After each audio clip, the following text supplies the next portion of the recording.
आओ पढ़े चैनल के सभी शुभचिंतकों का हार्दिक आभार। मैं प्रवीण कुमार शर्मा। आज कक्षा 12वीं पाठ 14 आरोह पाठ्य पुस्तक का पाठ 14 पहलवान की ढोलक, जो कि फणीश्वर नाथ रेणु के द्वारा लिखित एक कहानी है, उसको लेकर के आपके सामने प्रस्तुत हुआ हूं। पहलवान की ढोलक फणीश्वर नाथ रेणु की जो प्रतिनिधि कहानियां हैं, जो श्रेष्ठ कहानियां हैं, उनमें से एक है। कहानी मुख्य रूप से लुट्टन नामक एक पहलवान की जिजीविषा और हिम्मत का वर्णन करती है। इस कहानी को पाठ के अंदर प्रसंगों के अनुसार विभाजित करके आपके सामने मैं सरल रूप से प्रस्तुत करूंगा। महामारी की भयावह स्थिति, जो पाठ्य पुस्तक के अंदर प्रारंभ के 2-3 पैराग्राफ है, उसका जो शीर्षक यही रहेगा, महामारी की भयावह स्थिति।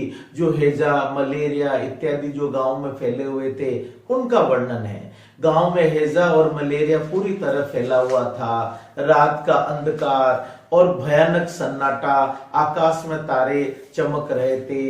इसके अतिरिक्त प्रकाश नाम का कुछ भी नहीं था। चारों ओर अंधेरा और रात्रि अमावस्या की थी। और जंगल से गीदड़ और उल्लुओं की जो डरावनी आवाज है, वो वातावरण की निस्तब्धता को, वातावरण के सन्नाटे को एकाएक भंग कर देती है। झोंपड़ियों में पड़े मरीज हरे राम हरे भगवान की टेर लगा रहे थे। बच्चों के निर्बल कंठों से माँ माँ की चित्कार के साथ रोने की आवाजें आ रही थी। कुत्ते जाड़े के कारण राख की ढेरों पर शरीर को सिकोड़ कर पड़े थे। जब वे रोते थे तो वातावरण के अंदर भय पैदा हो जाता था। ये सारा का सारा जो लुट्टन जो है पहलवान, उसके गांव का वर्णन है कि रात्रि हैजा और मलेरिया की जो महामारी के रूप में उस समय फैले थे, उसकी भयानकता का वर्णन है कि गांव में हर घर के अंदर रोने और चिल्लाने की आवाज आती थी।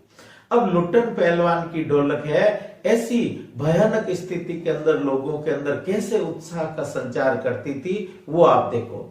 रात्रि के इस भयानक वातावरण में भी लुट्टन पहलवान की ढोलक निरंतर बजती रहती थी। दिन हो या रात, ढोलक की आवाज चढ़दा घिड़दा अर्थात आजा भिड़ जा, बीच बीच में चटाक चट धा, यानी उठाकर पटक दे, इस प्रकार की आवाजें आती थी।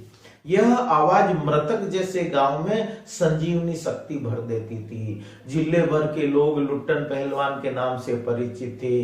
गांव के अंदर लोग डर के अंदर जो रातें गुजारते थे, उन रातों के अंदर उन लोगों को मालूम था मरना तो महामारी के कारण निश्चित ही है, लेकिन उन लोगों के अंदर एक साहस भर देती थी।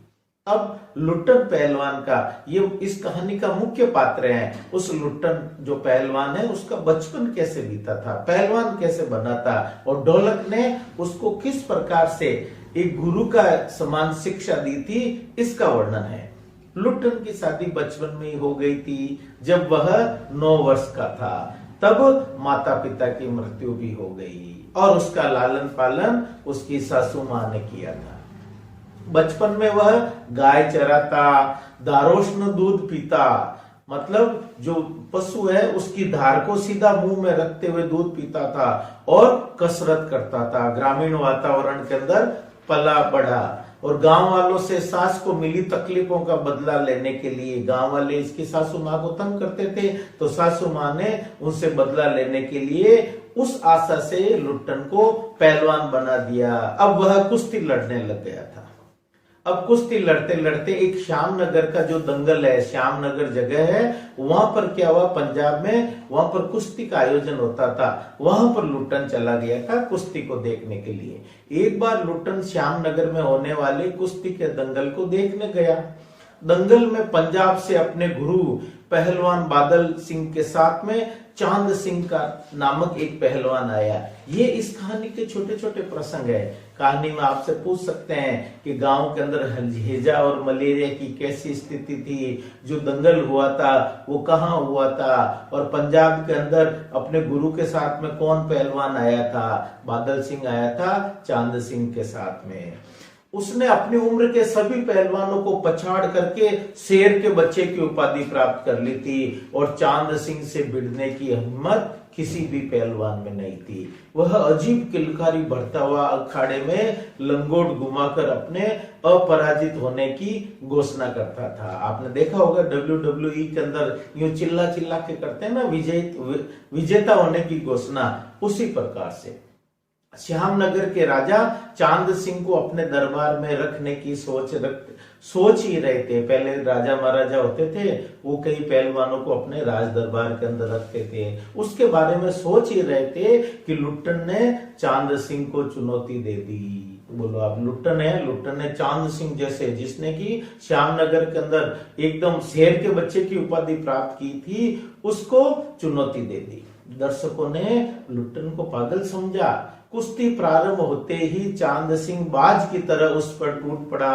राजा साहब ने कुश्ती रुकवाकर लुट्टन को समझाया और कुश्ती से हटने के लिए कहा कि ऐसे ही बैठे बैठे तुम मृत्यु को प्राप्त कर लोगे। किंतु लुट्टन ने राजा से लड़ने की इजाजत मांगी और लुट्टन को मैनेजर से लेकर सिपाहियों तक ने समझाया, सभी लोगों ने समझाया। किंतु लुट्टन ने राजा से कहा, सरकार यदि आपकी आज्ञा न मिली तो मैं पत्थर पर सिर मार करके मर जाऊंगा।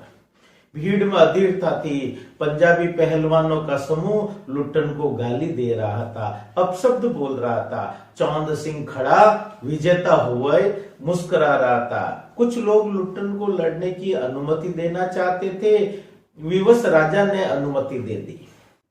बाजे बजने लगे, किंतु लुट्टन का ढोल भी अपनी धुन में बज रहा था। चांद सिंह ने लुट्टन को कस करके दबा लिया था।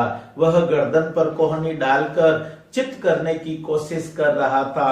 दर्शक व चांद सिंह का गुरु बादल सिंह चांद सिंह को उत्साहित कर रहे थे। लुट्टन की आंखें बाहर निकल रही थी, छाती फटने को हो रही थी। उसके साथ केवल ढोलक की जो आवाज थी, उसकी ताल पर वह अपनी शक्ति, हिम्मत व दाव पेच की परीक्षा ले रहा था। लुट्टन की ढोलक ने ताक दिन तिरकट तीना की आवाज दोहराई, जिसका अर्थ लुट्टन ने लगाया कि दाव काट, बाहर हो जा। और लुट्टन ने नीचे से निकलकर चांद सिंह की गर्दन पर कब्जा कर लिया। ढोल ने चटक धा मतलब उठा करके पटक दे कहा कि लुट्टन ने चांद सिंह को जमीन पर पटक करके मार दिया। ढोलक ने धीना धीना दिख दीना की आवाज निकाली तो चांद सिंह को लुट्टन ने चारों खाने चित कर दिया। ढोलक ने धागिड़ धा वाह बहादुर की ध्वनि की तो जनता ने माँ दुर्गा की, महावीर की और राजा श्याम आनंद की जय जयकार कर दी। कहने का मतलब है, जो ढोलक की आवाज आती थी जैसे चढ़दा, तो उससे लुट्टन अनुमान लगाता था कि ढोलक ऐसे बोल रही है, चढ़ जा और उसको गिरा दे दुश्मन को। लुट्टन ने श्रद्धा पूर्वक ढोल को प्रणाम किया, क्योंकि ढोल को वो गुरु मानता था। तो आपके परीक्षा में ये भी प्रश्न मोस्ट बनता है, महत्वपूर्ण बनता है कि लुट्टन के गुरु का क्या नाम था। तो आप बेझिझक लिख सकते हो कि लुट्टन की जो ढोलकी है वह उसका गुरु थी। और राजा को गोद में उठा लिया। राजा साहब ने लुट्टन को शाबाशी दी और लुट्टन को सदा के लिए अपने राज दरबार में रख लिया, क्योंकि उसने नामी पहलवानों को हरा दिया।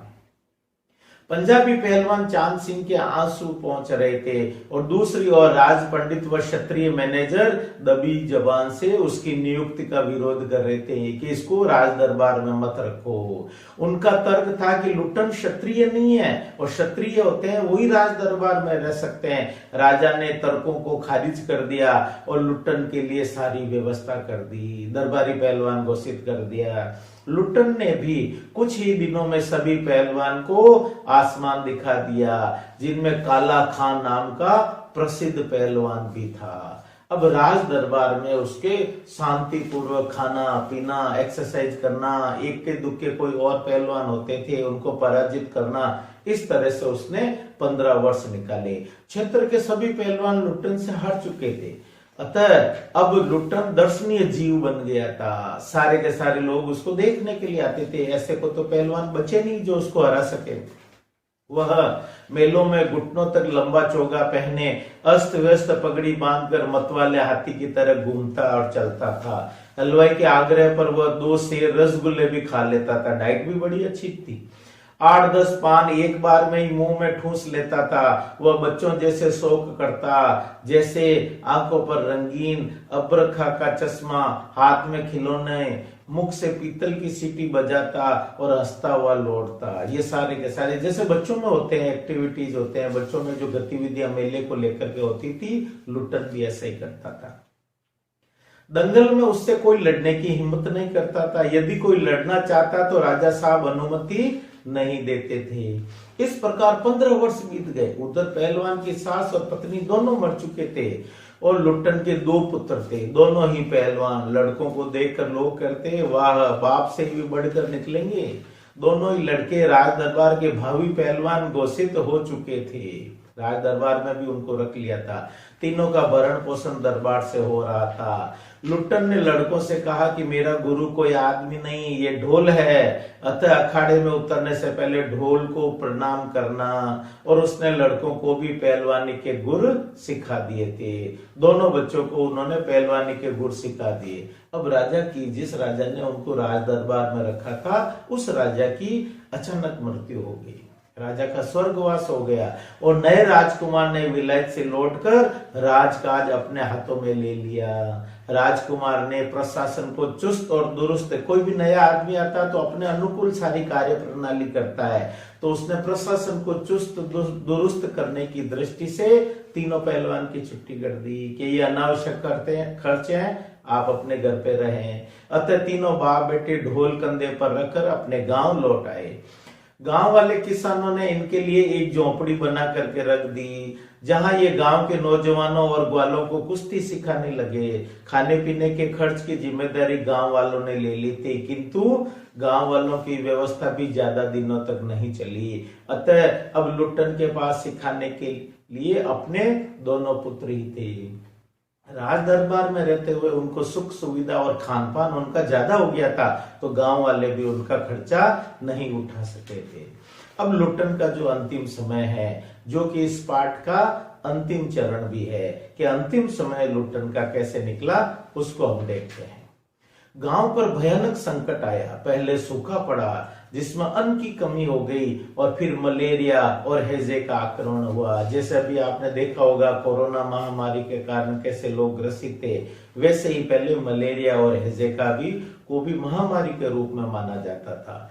गांव में घर के घर खाली हो गए। प्रतिदिन 2-3 मौतें होने लगी थी। लोग एक दूसरे को ढांढस बंधाते और सूर्यास्त होते ही वो घरों में घुस जाते।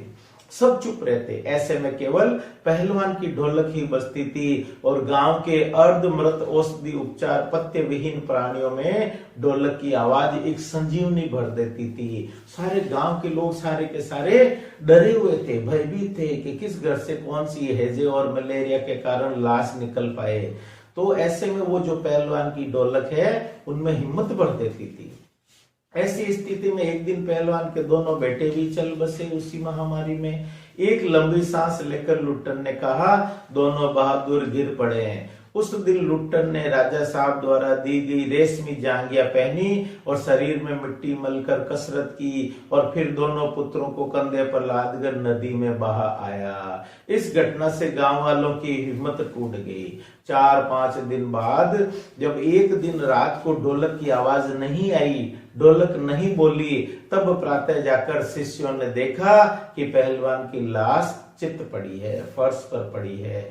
शिष्यों ने बताया कि उनके गुरु ने इच्छा प्रकट की थी कि उनके शरीर को चिता पर पेट के बल लिटाया जाए, चित नहीं किया जाए, और उनकी चिता को आग देते समय ढोल अवश्य बजाया जाए। 2 उसकी शर्तें थी और उसी के हिसाब से उसका दाह संस्कार किया।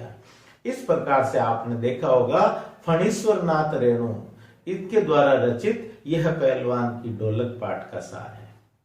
इस पाठ के सार को बुक के अंदर तो पठन की दृष्टि से आपके लिए ठीक है, लेकिन अगर पूरे पाठ का जो सेंटर आइडिया है, जो उसका सार है, जिसके लिए प्रश्न बनता है कि पहलवान की ढोलक पाठ का आशय स्पष्ट कीजिए, उद्देश्य स्पष्ट कीजिए, प्रतिपाद्य बताइए, या इसका इंग्लिश में बोलते हैं सेंट्रल आइडिया और इसके अंदर बोलते हैं उसकी मुख्य सार्थकता क्या है इस पाठ की। तब इस पाठ के सार्थकता के लिए इसका सार अति आवश्यक है। आप इसके प्रश्नोत्तर नीचे दिए गए लिंक पर क्लिक करके प्राप्त कर सकते हैं। आओ पढ़े चैनल के साथ इसी प्रकार का सहयोग बनाए रखें। एक से बढ़कर एक गुणवत्ता से युक्त वीडियो उपलब्ध कराना हमारी चैनल की आपके साथ में गारंटी है। नमस्कार।